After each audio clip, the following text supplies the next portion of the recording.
Assalamualaikum warahmatullahi wabarakatuh. Halo teman-teman semua. Perkenalkan, nama saya Rafaedi Pramana.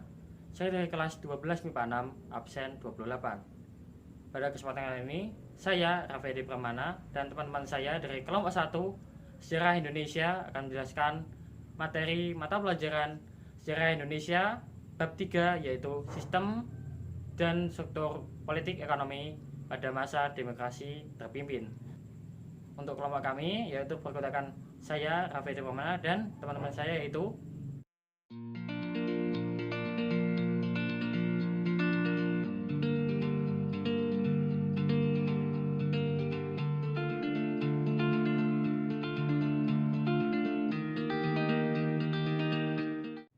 baik, itu tadi adalah anggota kelompok 1. Baik, dari kelompok kami akan menjelaskan mengenai materi yaitu pada subbab dinamika politik pada masa demokrasi terpimpin, yaitu khususnya pada submaterial menuju demokrasi terpimpin sampai dengan situasi politik pasca keluarnya Dekret Presiden 5 Juli tahun 1959.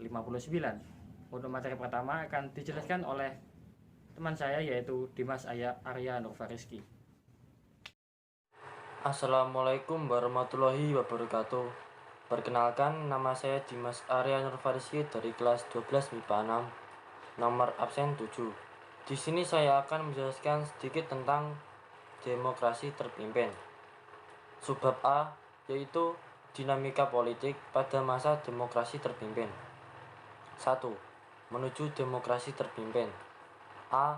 Konsepsi Presiden 1957. Kehidupan sosial politik Indonesia pada masa demokrasi liberal belum pernah mencapai kestabilan secara nasional. Kondisi tersebut membuat Presiden Soekarno berkeinginan untuk mengubur partai-partai politik yang ada, setidaknya menyederhanakan partai-partai politik dan membentuk kabinet yang berintikan 4 partai yang menang dalam pemilihan umum 1955. Untuk mewujudkan keinginannya tersebut, pada tanggal 21 Februari 1957, Presiden Soekarno mengajukan konsepsi di hadapan para pemimpin partai politik dan tokoh masyarakat di Istana Merdeka pada 21 Februari 1957. Karena sistem demokrasi parlementer tidak sesuai dengan kepribadian bangsa Indonesia. Untuk itu, beliau mengganti dengan suatu demokrasi yang sesuai dengan kepribadian bangsa Indonesia, yaitu demokrasi terpimpin. Pokok-pokok pemikiran yang terkandung dalam konsepsi tersebut adalah: pertama, dalam pembaruan struktur politik harus diberlakukan sistem demokrasi terpimpin yang didukung oleh kekuatan-kekuatan yang mencerminkan aspirasi masyarakat secara seimbang. Kedua, pembentukan kabinet gotong royong berdasarkan imbangan kekuatan masyarakat yang terdiri atas atas wakil partai-partai politik dan kekuatan golongan politik baru. B. Pembentukan Dewan Nasional. Langkah pertama dalam mewujudkan sistem demokrasi terpimpin adalah pembentukan Dewan Nasional pada 6 Mei 1957. Melalui panitia perumus Dewan Nasional, inilah dibahas mengenai usulan kembalinya ke UUD 1957. Usulan ini berasal dari KSAD Letnan Jenderal Nasution yang mengajukan secara tertulis sebagai landasan pelaksanaan demokrasi terpimpin. Namun, usulan ini kurang didukung oleh wakil-wakil partai dalam Dewan Nasional. Situasi ini pada awalnya membuat Presiden Soekarno ragu untuk mengambil keputusan. Namun, atas desakan Nasution, akhirnya Presiden Soekarno kembali ke Undang-Undang Dasar 1945. Demikian yang dapat saya sampaikan. Kurang lebihnya saya mohon maaf. Materi selanjutnya akan disampaikan oleh anggota kelompok lain. Terima kasih. Wassalamualaikum warahmatullahi wabarakatuh. Assalamualaikum warahmatullahi wabarakatuh. Perkenalkan, nama saya Hafiatus Sunutasari, absen 19. Di sini saya akan menjelaskan materi tentang Presiden menganjurkan kembali ke Undang-Undang Dasar 1945 dan Dekret Presiden 5 Juli 1959. Baiklah, kita mulai pembahasannya Presiden menganjurkan kembali ke Undang-Undang Dasar 1945. Presiden menyampaikan putusannya untuk kembali menggunakan Undang-Undang Dasar 1945 di hadapan sidang DPR pada 2 Maret 1959. DPR di sini tidak dapat mengambil sikap apapun karena yang berhak menetapkan Undang-Undang Dasar adalah konstituante. Presiden Soekarno pada tanggal 22 April 1959 kembali menyampaikan amanatnya tentang ajakan kembali ke Undang-Undang Dasar 1945 dalam pidatonya yang berjudul Res Republika, sekali lagi Res Republika. Baik, kita lanjut ke pembahasan yang selanjutnya, yaitu mulai Dekret Presiden 5 Juli 1959. Pada bulan Juli 1958, Aher Nasution menyarankan bahwa cara yang terbaik untuk mencapai demokrasi terpimpin yaitu dengan mereferendum Undang-Undang Dasar 1945 dengan sistem presidensial yang terasa terlalu modern. Pada hari Minggu 5 Juli 1959 pukul 17.00 waktu Indonesia bagian Barat, dalam suatu upacara resmi di Istana Merdeka Jakarta, Presiden Soekarno mengumumkan dekret yang berisi 1. Menetapkan pembubaran konstituante. 2. Menetapkan Undang-Undang Dasar 1945 berlaku bagi segenap bangsa Indonesia dan seluruh tumpah darah Indonesia terhitung mulai tanggal penetapan dekret dan tidak berlakunya lagi Undang-Undang Dasar sementara atau UUDS. Yang ketiga adalah pembentukan MPRS yang terdiri atas anggota DPR ditambah dengan utusan-utusan dan golongan, serta pembentukan Dewan Pertimbangan Agung Sementara atau DPAS. Terima kasih.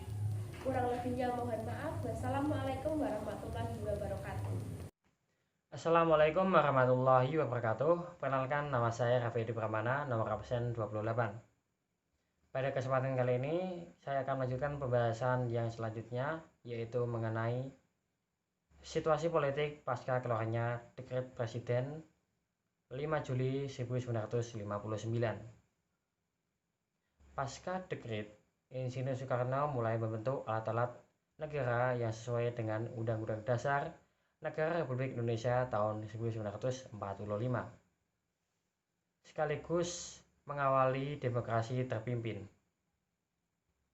Alat-alat kelengkapan ketatanegaraan yang dimaksud adalah 1. Pembentukan Kabinet Kerja. 2. Pembentukan MPRS atau Majelis Permusyawaratan Rakyat Sementara. Yang ketiga, pembentukan DPAS atau Dewan Pertimbangan Agung Sementara. Dan yang terakhir adalah DPR hasil pemilu tahun 1955 tetap bekerja. Masuk ke pembahasan yang pertama, yaitu pembentukan Kabinet Kerja. Sehari setelah Dekret Presiden 5 Juli 1959 dikeluarkan, Insinyur Juanda menyerahkan mandatnya kepada Presiden, kemudian Kabinet Karya dibubarkan. 4 hari setelahnya, tepatnya pada tanggal 10 Juli 1959, Insinyur Soekarno membentuk kabinet baru yang dinamakan Kabinet Kerja. Susunan Kabinet Kerja diantaranya 1. Perdana Menteri, yaitu Insinyur Soekarno sendiri. 2. Menteri pertama, yaitu Insinyur Juanda, dibantu dengan 2 orang wakilnya, yaitu Dr. Lemana dan Dr. Subendrio. Perbedaan yang mendasar antara Kabinet Kerja Soekarno dengan kabinet sebelumnya pada masa demokrasi liberal adalah keanggotaannya yang tidak berasal dari partai politik, maka disebut dengan kabinet non-partai. Susunan anggotanya terdiri dari 9 menteri ditambah dengan 24 menteri muda, kemudian mengikut sertakan para kepala staf angkatan, staf kepolisian, dan jaksa agung sebagai menteri negara ex officio. 3 program kerja utama dari Kabinet Kerja dinamakan 3 program. Yang pertama adalah perbaikan sandang dan pangan, kemudian yang kedua adalah penyelenggaraan keamanan negara, dan yang terakhir adalah pembebasan Irian Barat. Hingga tahun 1964, Kabinet Kerja mengalami 3 kali reshuffle atau perombakan. Kemudian yang kedua yaitu Majelis Permusyawaratan Rakyat Sementara. Lembaga ini dibentuk berdasarkan penetapan Presiden nomor 2 tahun 1959 tertanggal 31 Desember 1959. MPRS diketahui oleh Chairul Saleh dan dengan dibantu oleh beberapa wakil ketua. Keanggotaan MPRS terdiri dari 61 orang DPR, 94 utusan daerah ditambah dengan 200 orang utusan golongan. Kemudian yang ketiga adalah pembentukan Dewan Pertimbangan Agung Sementara yang dibentuk berdasarkan penetapan pemerintah nomor 3 tahun 1959 tertanggal 22 Juli tahun 1959. DPRS ini memiliki tugas untuk menjawab pertanyaan dari Presiden serta mengusulkan atau memberi usulan kepada pemerintah. DPRS terdiri dari ketuanya yaitu Insinyur Soekarno secara langsung, diwakil ketuai oleh Ruslan Abdul Ghani, dan juga memiliki keanggotaan yang terdiri dari 45 orang. Yaitu pertama tadi wakil ketuanya Ruslan Abdul Ghani, kemudian ditambah dengan 12 orang wakil golongan politik, 8 orang utusan atau wakil daerah, kemudian 24 orang utusan atau wakil dari golongan karya atau fungsional. Kemudian yang keempat, DPR hasil pemilu tahun 1955 tetap bekerja. Dewan Perwakilan Rakyat yang telah terbentuk sesuai dengan hasil pemilu tahun 1955 tetap dijalankan tugasnya dengan landasan Undang-Undang Dasar Negara Republik Indonesia tahun 1945 dengan syarat harus menyetujui segala perombakan yang diajukan pemerintah sampai dibentuknya DPR baru berdasarkan penetapan Presiden nomor 1 tahun 1959 yang merupakan kebijakan Soekarno. Pada awalnya anggota DPR hasil pemilu tersebut setuju dengan kebijakan yang telah dibuat oleh Soekarno.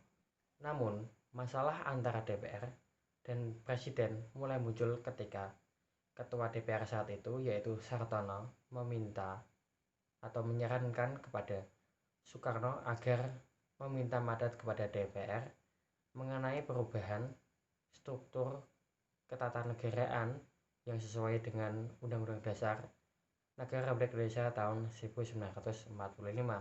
Bahkan Sartono memberitahukan pada Soekarno bahwa pada tersebut akan langsung diterima. Namun Presiden menolaknya dan memberitahukan bahwa dia hanya akan datang ke DPR apabila ada perombakan konstitusi atau hal lain, tetapi bukan untuk meminta mandat. Hal itu menunjukkan bahwa Presiden Soekarno tidak ingin memiliki keterkaitan dengan DPR itu sampai dengan DPR yang baru sesuai dengan penetapan Presiden terbentuk. Sekian dari saya. Wassalamualaikum warahmatullahi wabarakatuh. Assalamualaikum warahmatullahi wabarakatuh. Perkenalkan, nama saya Sylvia Lailatul Nafiah, absen 34. Di sini saya akan menjelaskan materi mengenai sistem dan struktur politik ekonomi masa demokrasi terpimpin poin 2B, yaitu mengenai menegakkan demokrasi terpimpin. Tindakan Presiden Soekarno untuk menegakkan demokrasi terpimpin ada 4. Untuk yang pertama, penetapan Manipol sebagai GBHN Pada HUT ke-14 kemerdekaan Republik Indonesia, Presiden Soekarno memberi sambutan dengan judul Penemuan Kembali Revolusi Kita. Dalam sidangnya bulan November 1959 mengusulkan kepada pemerintah agar amanat presiden tersebut dijadikan garis-garis besar haluan negara. Presiden menerimanya dengan memberi nama Manifesto Politik Republik Indonesia atau disingkat sebagai Manipol.